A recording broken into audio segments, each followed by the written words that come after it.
I don't believe he's brought us this far to leave us now. Down through the years, God has been good to all of us. If you're just grateful to be alive, would you clap your hands right where you are?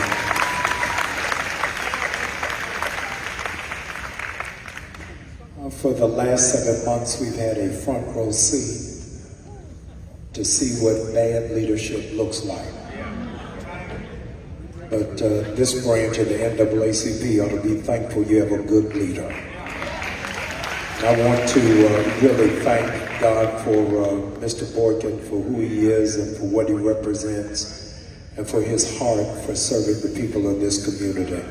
Would you join me in thanking God for good leadership? Come on, we can do better than that.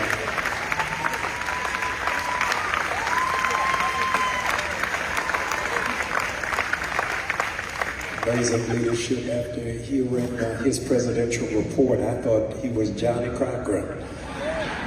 Amen. I told him he should be tutoring Big Crump on how to be a lawyer. But I'm just thankful for his heart. I'm appreciative for our state president who is with us, a national board member. Thank you so very much. Appreciative for all of the components who helped make this an exemplary night. We didn't have 5 heartbeats, we only had 1. And thank you, Pastor Bertram Bailey, for giving us the whole Motown review. I'm appreciative for sharing on tonight. I'm appreciative to share with me on tonight my incredibly beautiful and brilliant wife, Dr. Jamal Bryant, who traveled with me on tonight. I want to take a point of personal privilege just to express my pride and adoration for the class of 2025 graduates, that they represent the future. Come on, let's clap for them. Let's cheer for them.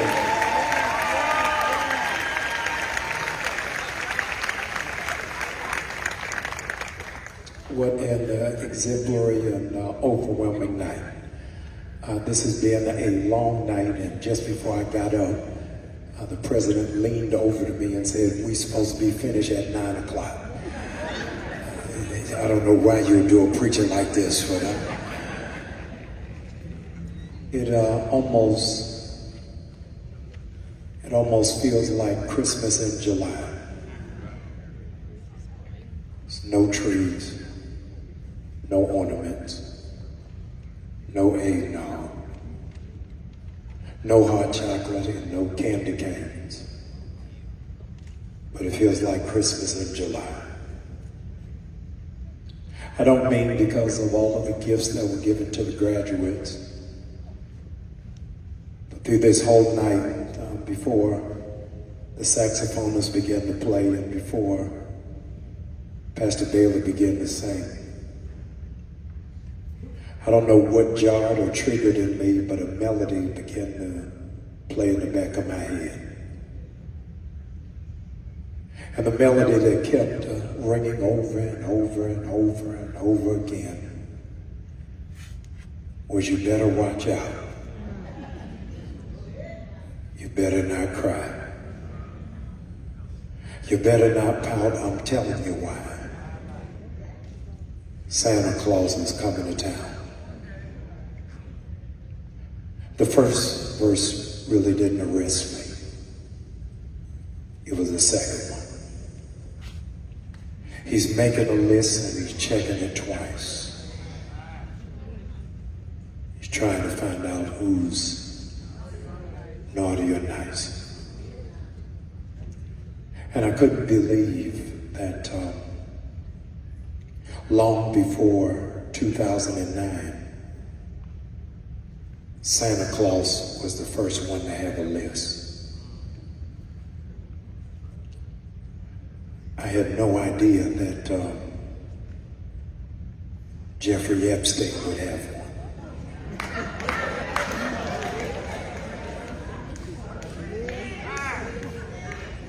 And the whole nation is leaning in, trying to find out who's been naughty, who's not been acting nice. Santa's list is in the North Pole, but Epstein's is in D.C. And it has become so polarizing that the House and the Senate have been dismissed for 6 weeks. But they don't want to wait for Christmas, while it is that tax-paying Americans want to know who's on the list. They're curious to know who are the most powerful, the most rich, the most influential found it prudent to go on Fantasy Island without getting on a love boat looking for tattoo.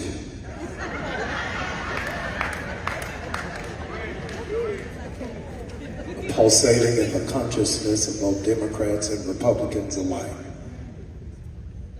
is what would happen in a depraved mind to find a 12-year-old as sexually desirable, a 14-year-old as focused, surrounded by grown men. It's very telling because for the last 17 years, women have been testifying, and nobody would take their testimony. And the only way to verify it was to get a list.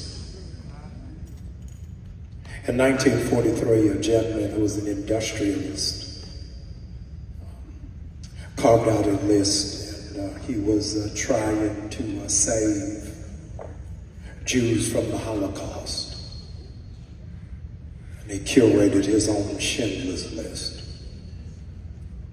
So while it is that there are people who are headed to the furnace, I have a responsibility to save as many people as I can. Night after night, Nazi soldiers would come banging at his door, asking him to turn them over. And he refused to do so, saying he needed them to help assemble ammunition. I don't know whether you realize it or not, but you are sitting around a table of people who were originally on a list. While it is that the Constitution said that we hold these truths to be self-evident, that all men are created equal and have the inalienable rights of life, liberty, and the pursuit of happiness. If you go 7 paragraphs down, you'll find on that list the descendants of the people who just graduated, who are considered 3/5 of a human being. And while you're dressed up tonight and celebrated in freshly coiffed hair, you don't even realize that 3 weeks ago you were on the big, ugly list. You were on the list when they cut Medicare.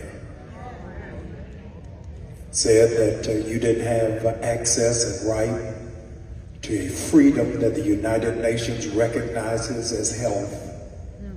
And as a consequence, 9 million melanated people are about to be unprotected. And as a consequence, 144 people are going to die unnecessarily because you're on the list. The young people who just graduated, walked across this stage, graduated just in the nick of time. Because had they been held back a year, they wouldn't have had access to free lunch. Because they're now on the list. Nobody's asking the probing and penetrating question, why would there be such a ferocious fight to go against the cancellation of student debt? Because they realize if you don't have that hovering over your head, you might actually have access to capital to start businesses. and to buy homes, and you want to know why are they blocking me from having a slice of the American pie when they get all the fruit and we get all the crust? Because you're on the list. My heart yearns and it palpitates for the educators who are amongst us tonight, to know that you can serve 8 years while our superintendent is here. You can serve 8 years as a middle school teacher and still won't get a salary above $60,000. But if you sign up to be an ICE agent, you get $100,000 with a $45,000 signing bonus. Why? Because education was never valued on the list. They've taken away $700 million from Harvard University, $500 million from Columbia University, $300 million from Johns Hopkins University, $65 million from Howard University. Maybe you won't recognize you're on the list until they start taking money from Southern, start taking money from LSU, and start taking money from Xavier. When will you realize that you are on the list? Maybe you didn't see the weapon of mass distraction that was released this week, that they would, against the objection of Dr. King's family, release the FBI files on a real American patriot and hero whose only crime was dreaming out loud. They would rather excoriate him than deal with the felon they elected.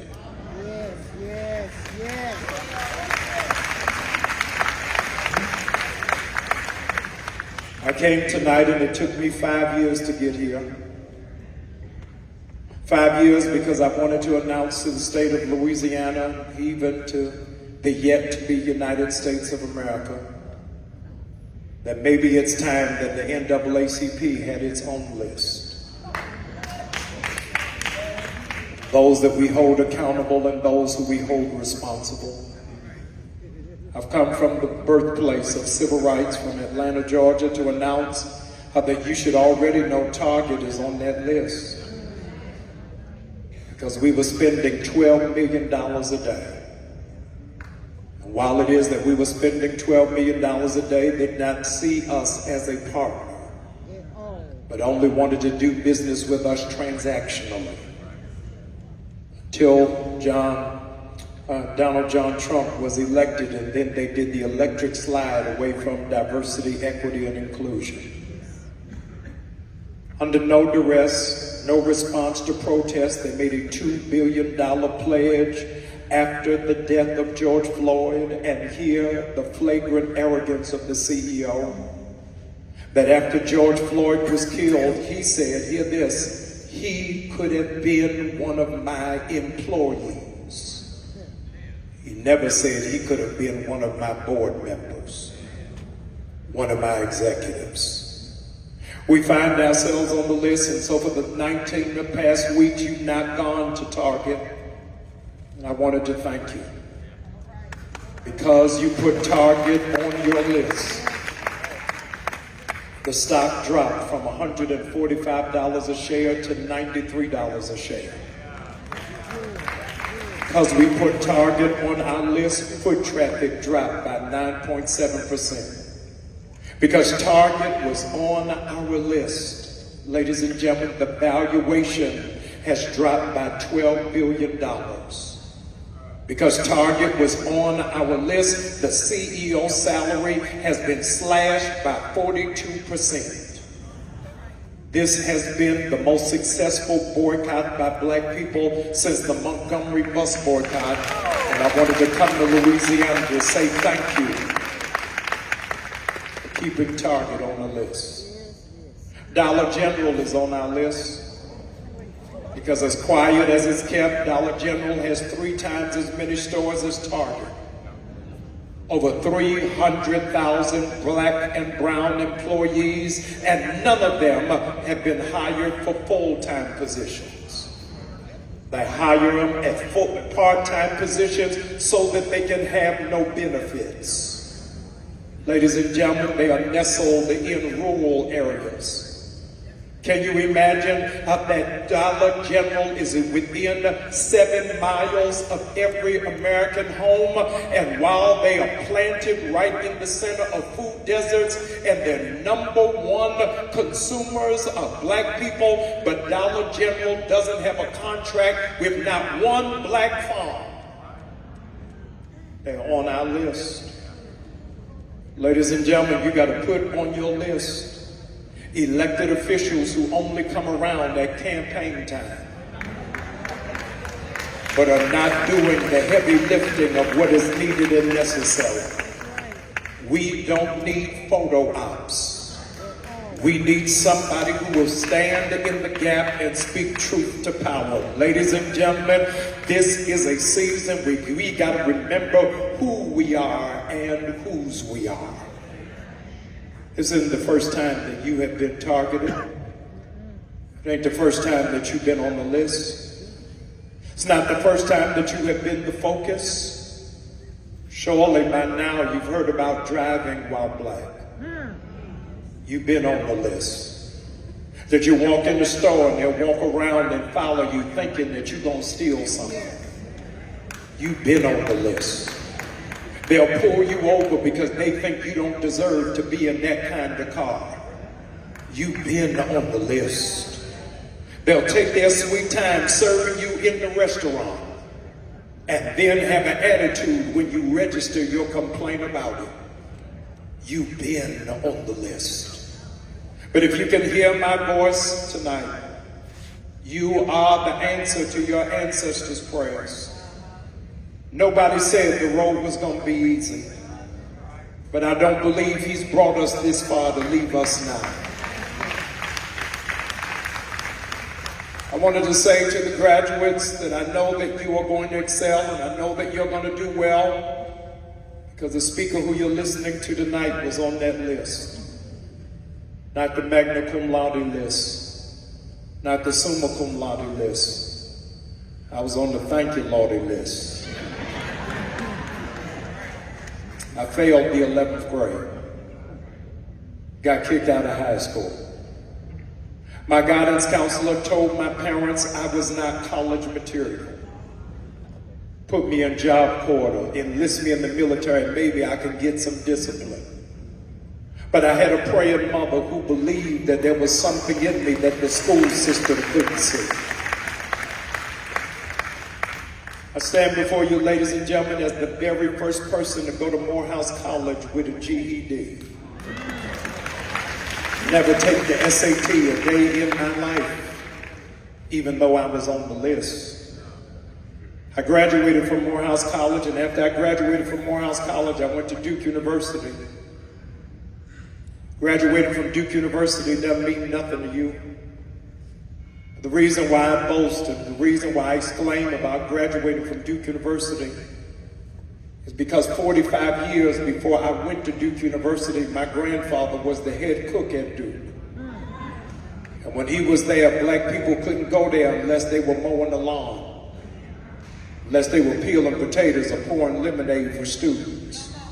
So when I walked across that stage, I knew I wasn't there because of affirmative action.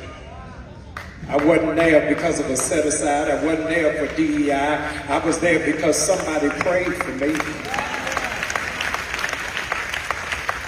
They had me on their mind. They took the time, and I'm so glad that they prayed. Ladies and gentlemen, when I finished Duke University, I went across the pond and did my doctorate degree at Oxford University, being only the 6th to get a doctorate in philosophy.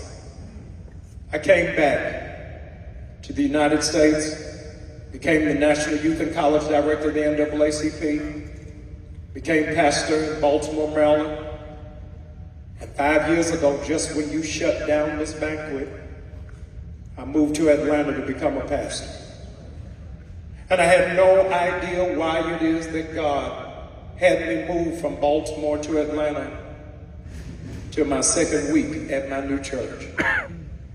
I was at the front door, shaking hands after service, hugging new members, hugging old members, and they were welcoming me. And a little old lady sauntered up to me and hugged me and said, "Pastor, do you remember me?" I said, "Ma'am, there's 5,000 people here. It's my second week. How you expect me to remember you?" She said, "Jamal, take a good look at me." I said, "I'm looking at you. I see you." She said, "Are you sure you don't recognize me?" I said, "No, ma'am." She said, "Jamal, I was your high school guidance counselor. I'm the one that told your parents that you weren't college material. 5 years ago, I retired and my children brought me back to Atlanta. When they announced that you were the new pastor, I couldn't believe it. And I wanted to come see you for myself." She is now an usher at my church. And every Sunday, the one who didn't think I was going to be anything has to open a door for me.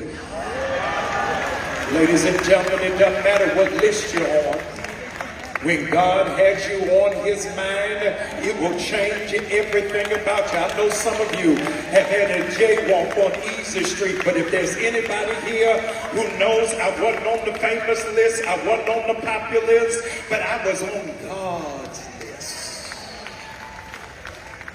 Something is to be said about the turbulent times in which we are now living. I was just a few weeks ago with the last living lieutenant of Martin Luther King Jr., Ambassador Andrew Young.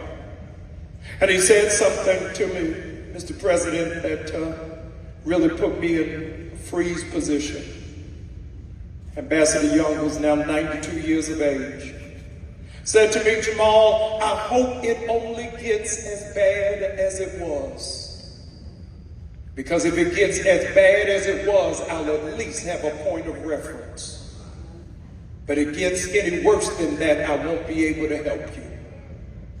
I want to thank the seniors who are in this room, the nameless and faceless people who marched, who protested, who prayed, who took a stand, who never thought in their wildest dreams that they would be in this exact same position years later.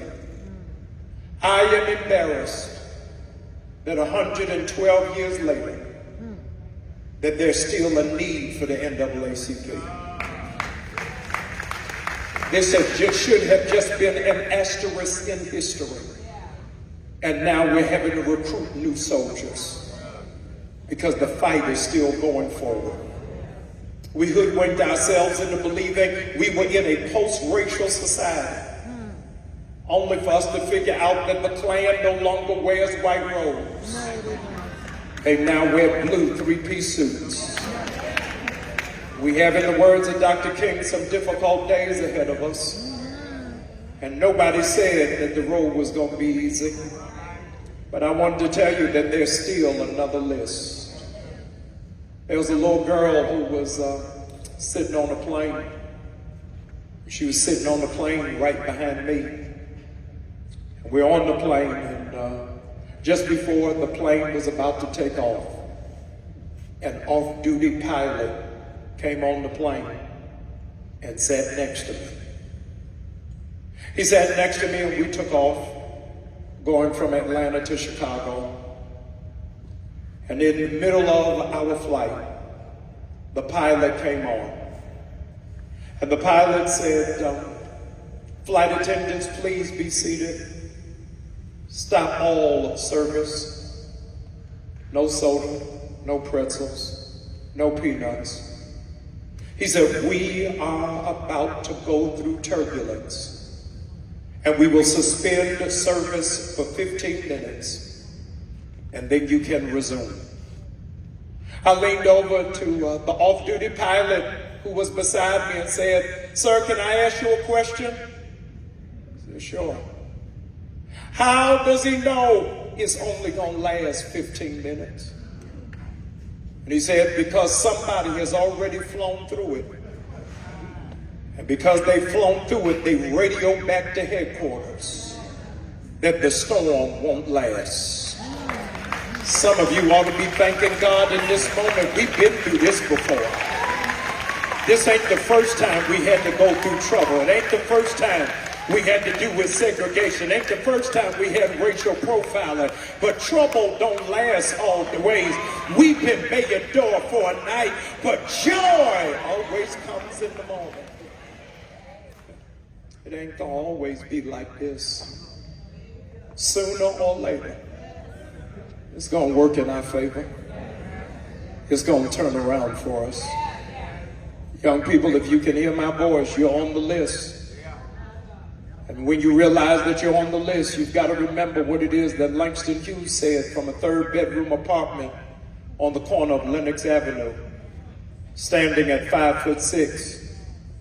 Langston Hughes said, "I too sing America.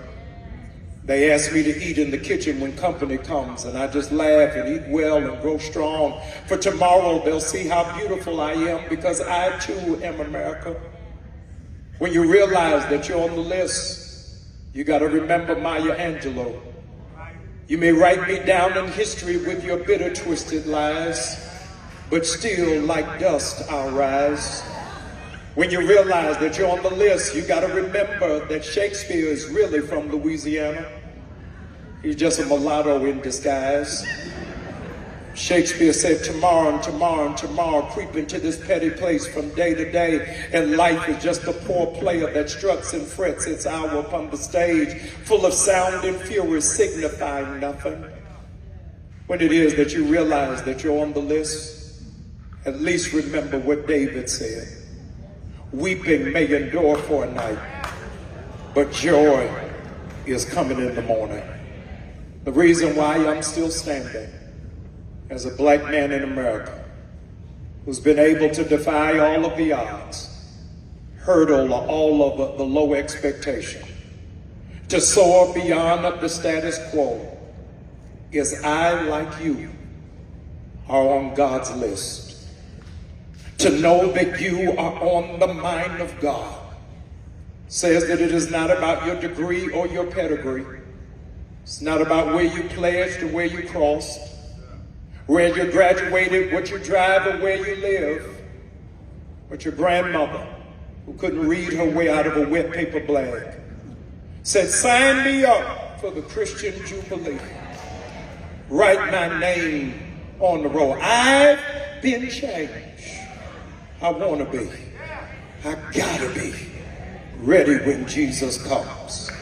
Ladies and gentlemen, it is my only prayer that when they think about the most dangerous people in Louisiana who will not roll over and play dead, when they think about the people in Louisiana that will speak truth, when they think about the people in Louisiana that will not scratch when nothing is itching, won't laugh when nothing is funny, when they think about the people in Louisiana who will stand in the face of opposition, I want the FBI, the CIA, I want the Klan, I want white supremacists, I want MAGA to have your name on the list, because injustice anywhere is a threat to justice everywhere.